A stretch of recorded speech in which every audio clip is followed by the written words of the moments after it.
রাসূল বলেছেন কিয়ামতের আগে মানুষ জেনা করবে, জেনাকে মানুষ জেনা মনে করবে না, মনে করবে এটা অ্যাফেয়ার, ছেলে মেয়ের ক্রাশ।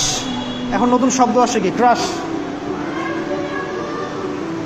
চোখে চোখে কন্ট্যাক্ট হবে, কো এডুকেশনের মাধ্যমে মোবাইল নাম্বার এক্সচেঞ্জ হবে, রাতের বেলা কথা হবে, ফোন হবে, তারপর চা খাবে, কফি খাবে, ঘুরবে, আস্তে আস্তে বেডে যাবে, তারপরে ব্রেকআপ হয়ে যাবে।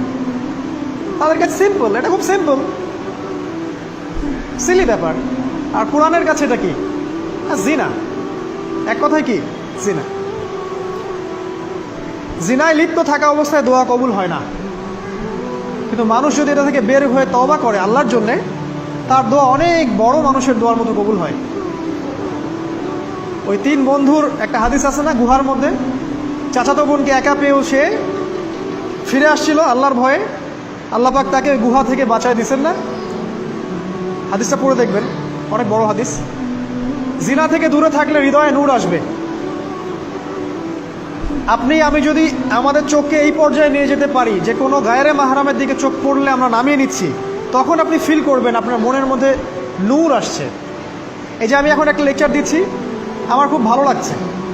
ঠিক রাস্তায় যেতে যেতে যদি আমি 8-10টা মেয়ের দিকে তাকাই, আমার এই নূরটা উঠে যাবে। জাহান্নামে কেন অনেক নারী থাকবে জানেন? কারণ তারা শুধু নিজেরা অপরাধ করে না, হাজারো মুমিন মানুষের নূর তারা কেড়ে নেয়। দ্যাট ইজ ওয়াই তারা জাহান্নামে বেশি থাকে। আরেকটা মেজর কারণ হচ্ছে তাদের উদ্ধত মাথা। মেয়েদেরকে বলছি স্পেশালি, হয়তো এই কথাগুলো মেয়েদের কাছেও যাবে। তাদের এই উদ্ধত মাথা আল্লাহর বিধানের সামনে আত্মসমর্পণ করতে চায় না।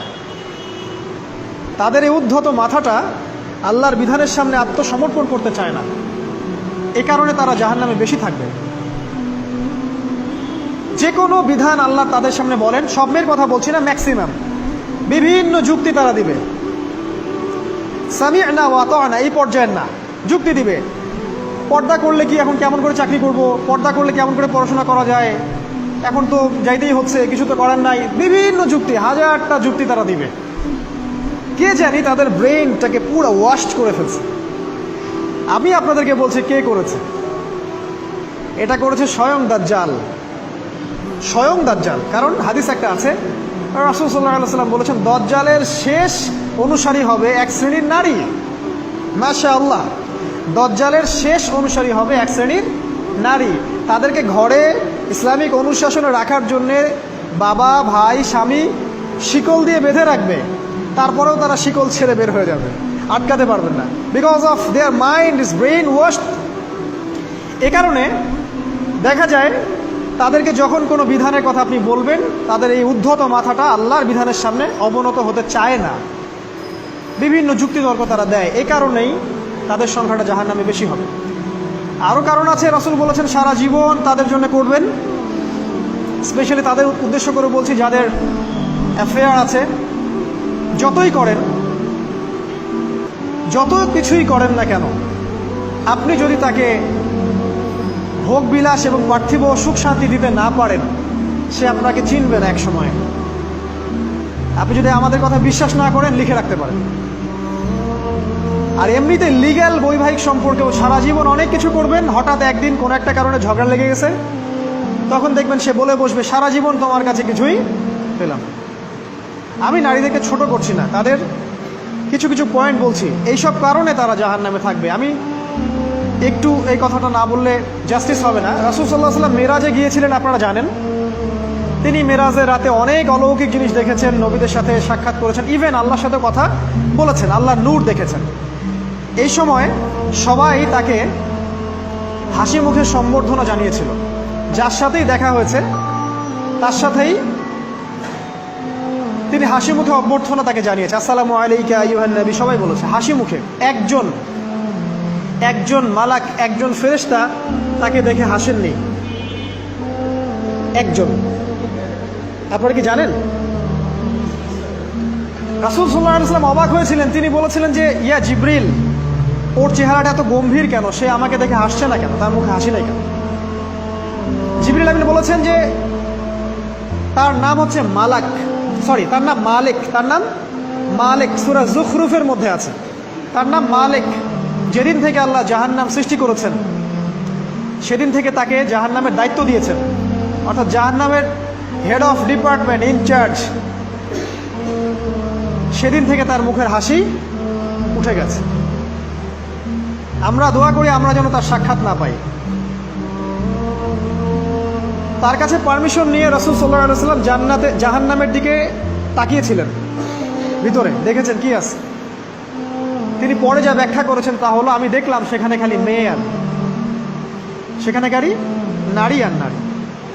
এই হাদিসটা আপনার মাকে বলবেন, আপনার বোনকে বলবেন, আপনার মেয়েকে বলবেন, আপনার স্ত্রীকে বলবেন। এই হাদিসটা যদি কারো হৃদয়ের মধ্যে গেঁথে যেতে পারে, তার দ্বারা অন্যায় করা সম্ভব না। কিভাবে একটা মেয়ে সব কিছু উন্মুক্ত করে ঘুরতে পারে যখন অলরেডি তার আত্মা জাহান্নামে জ্বলছে অলরেডি, কারণ ভবিষ্যৎ তো আল্লাহ জানেন। যেমন ওমর রাদিয়াল্লাহু আনহু এর ঘর জান্নাতে আছে, রাসূল সেটা দেখে আসেন নাই? এসে ওমর ইবনুল খাত্তাবকে বলেছেন না যে আমি দেখে আসছি তোমার ঘর, আমি ঢুকিনি তোমার ঘরে তোমার আত্মসম্মানের কারণে। তার মানে তিনি পৃথিবীতে বিচরণ করছেন, ঘর তো জান্নাতে অলরেডি তৈরি হয়ে আছে। মেয়েরা দিব্যি ঘুরছে এভাবে, এবং তারা মোটেও সচেতন নয় তাদের ঘর হয়তো বা জাহান্নামে রেডি। আর আমাদের so called modern western civilization এদেরকে ব্রেইন ওয়াশ করে দিয়েছে। তারা বাজার করছে, তারা নগ্ন হয়ে ঘুরছে, কাপড় পরেও তারা নগ্ন থাকছে, তারা মডেলিং করছে, গান গাচ্ছে, নৃত্য প্রদর্শন করছে, মিডিয়া আসছে, তার দেহ লক্ষ লক্ষ কোটি কোটি মানুষ দেখছে। হাজারো মানুষের নূর চলে যাচ্ছে, অন্যের নূর নষ্ট করে জান্নাতে যাওয়া যাবে না। রাসূল সাল্লাল্লাহু আলাইহি ওয়াসাল্লাম যে আলামতগুলো বলেছেন তার মধ্যে অন্যতম একটা আলামত হচ্ছে শেষ জামানায় মেয়েদের সংখ্যা বাড়বে, ছেলেদের সংখ্যা কমে যাবে। ইভেন একটা ছেলে 40টা মেয়ের দায়িত্ব নিবে। এটা আবার ভাববেন না 40টা ওয়াইফ, মা, খালা, নানি, ফুফু সব মিলায় 40। আর সামনে যে মহাযুদ্ধটা হতে যাচ্ছে এরপরে এরকমই একটা অবস্থা হবে যে ছেলেদের সংখ্যা পৃথিবীতে থাকবে না, খুব কম, এবং বেশি বেশি মেয়ে একটা ছেলের কাঁধে চলে আসবে। এখন অবশ্য আমাদেরকে ওই যে পশ্চিমারা শিখিয়েছে একটা ছেলে একটা মেয়েকে বিয়ে করবে। জেনা অনেকজনের সাথে করতে পারে, বাট বিয়ে একজনকেই করতে হবে। এখনো যদি কোনো হুজুর বা কোনো ব্যক্তি, হুজুর না, কোনো আলেম, কোনো স্কলার বা যে কোনো ব্যক্তি দুটা বিয়ে করে, মানুষ মনে করে something is wrong, something is wrong with him. এই লোকের কোনো সমস্যা আছে মনে হয়, এর মানে চরিত্র ভালো না, এর মনে একটা দিয়ে আকাঙ্ক্ষা পূরণ হয় না, something is wrong with him, তাই না? এই চেতনাটা দজ্জাল শিখিয়েছে এদের। একটা ছেলেকে তৈরি করা হয়েছে সে যেন অনেকগুলা মেয়েকে বিয়ে করার ক্ষমতা রাখে, এভাবেই তাকে তৈরি করা হয়েছে। নাহলে আল্লাহ কখনোই 4, 3, 2 বলতেন না। হ্যাঁ, যদি আমি সমতা করতে না পারি তাহলে কি একটা কথা বলি, এই সাবজেক্টটা আপনাদেরকে হয়তো কেউ পড়ায় না। একটা বিয়ে করেও একটা ছেলে মিলকেল ইয়ামিন রাখতে পারে। মিলকেল ইয়ামিন মানে হচ্ছে দক্ষিণ হস্তের মালিক। মেয়েটাও জানবে আমি মিলকেল ইয়ামিন, ছেলেও জানবে সে আমার মিলকেল ইয়ামিন। এভাবেও একটা ছেলে একটা মেয়ে সিকিউরিটি, শেল্টার, ফুড সব কিছু পেতে পারে। এটা এখন উঠে গেছে, একটা সময় এগুলো ছিল। রাসূলুল্লাহ সাল্লাল্লাহু আলাইহি ওয়াসাল্লামের একটা ছেলে ইব্রাহিম, রাসূলের একজন ছেলে ইব্রাহিম কার গর্ভে জন্ম নিয়েছিলেন? কার গর্ভে জন্ম নিয়েছিলেন? রাসূলের জীবনী পড়তে হবে A to Z কয়েকবার, কমপক্ষে আর রাহিকুল মাখতুম বইটা পড়তে হবে। মারিয়া কিপ্তির গর্ভে জন্ম নিয়েছিলেন। মারিয়া কিপ্তি একজন দাসী। এই দাসী মানে কাজের মেয়ে না, এটাকে বলা হয় মিলকেল ইয়ামিন, দক্ষিণ হস্ত। পারস্যের রাজা মিশরের রাজা দুজন দাসীকে রাসূল সাল্লাল্লাহু আলাইহি সাল্লামের কাছে উপহার দিয়েছিলেন। তার একজনকে রাসূল সাল্লাল্লাহু আলাইহি সাল্লাম নিজের করে নেন, বিয়ে করে নেন। তার গর্ভে জন্ম নিয়েছিল পুত্র ইব্রাহিম। এই সাবজেক্টটা আপনাদেরকে কে পড়াবে এখন? ইভেন এখন আলেম ওলামাও দুটো বিয়ে করতে ভয় পায়, মনে করে যে সমাজের মানুষ আমাকে কি বলে না বলে। সবচেয়ে বড় কথা হচ্ছে এই কাজ করার জন্য ব্যাকবোন শক্ত থাকা দরকার। ব্যাকবোন মানে মেরুদণ্ড, স্টিলের মতো। তাহলে এই কাজ করতে পারবেন। নারীর সংখ্যা যে বাড়বে 40 গুণন 1 হবে, তখন এই 39টা মেয়ে কি করবে? এখনো সমাজের মধ্যে নারী পুরুষের অনুপাত 1:4, মানে প্রতি একজন ছেলের জন্য 4টা করে নারী ঘুরছে সমাজে। এটা তো স্ট্যাটিস্টিক, আপনি ইন্টারনেটে গেলেও দেখতে পারবেন। এবং পশ্চিমা কান্ট্রিগুলোতে এগুলো আরও অনেক বেশি, ওদের অনুপাতটা আরও অনেক বেশি। তাহলে এই বাকি মেয়েরা আসলে করবেটা কি? সবাই যদি একটা করে বিয়ে করে, তাহলে বাকি মেয়েদের কি হবে? তারা কি পতিতালয়ের সম্পত্তি হবে? ওদের যৌন অধিকার নাই? ওরা শারীরিক, মানসিক, শেল্টার, ফুড, খাবার, পানীয় এগুলোর অধিকার রাখে না? এখানে নারীবাদীরা কি বলবে? সব নারীবাদী, এদেশে যত নারীবাদী আছে, সেকুলারিজম, এই নারীবাদীরা বেশিরভাগই দজ্জালের এজেন্ট। নিজ হাতে দজ্জাল ট্রেনিং দিয়ে এদেরকে তৈরি করেছে। আপনারা হয়তো ভাবছেন দজ্জাল তো এখনো বের হয় নাই, ট্রেনিং দিল কিভাবে? আমরা কি ইবলিসকে দেখি? ইবলিস নাই, ওর অস্তিত্ব নাই। এখানে ফেরেশতারা ঘিরে রাখছেন, এটা দ্বীনি মজলিস, কেউ দেখতে পাচ্ছি? তাদের অস্তিত্বকে অস্বীকার করতে পারেন? দাজ্জালও এরকমই একটা এভিডেন্স, এরকম একটা সোল। সে অলরেডি রিলিজড, সে শুধু মানুষের রূপে আমাদের সামনে আসেনি, সামনেই আসবে। একজন ইহুদির যুবকের বেশ ধরে সে সামনে আসবে। কিয়ামতের এভিডেন্স হচ্ছে নারীর সংখ্যা বাড়বে, পুরুষের সংখ্যা কমে যাবে। আরেকটা এভিডেন্স হচ্ছে নারী পুরুষের পোশাক পরবে, পুরুষ নারীর পোশাক পরবে। পোশাক মানে কি? জিন্স আর গেঞ্জি? হ্যাঁ, এটাও একটা ব্যাখ্যা। ঢাকায় তো জিন্স আর গেঞ্জি চলছে, টি শার্ট।